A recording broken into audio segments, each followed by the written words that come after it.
Lubricate crankshaft bearing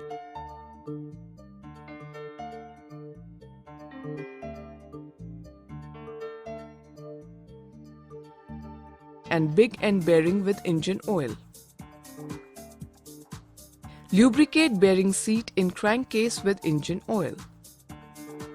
Install crankshaft on left side of crankcase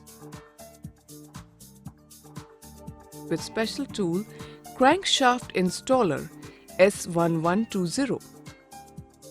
Hold connecting rod at top dead center or TDC position while tightening the tool.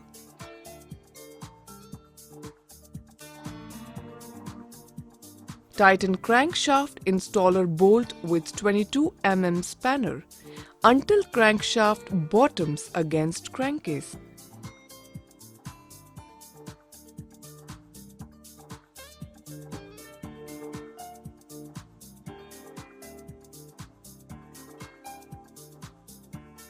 The crankshaft is now installed.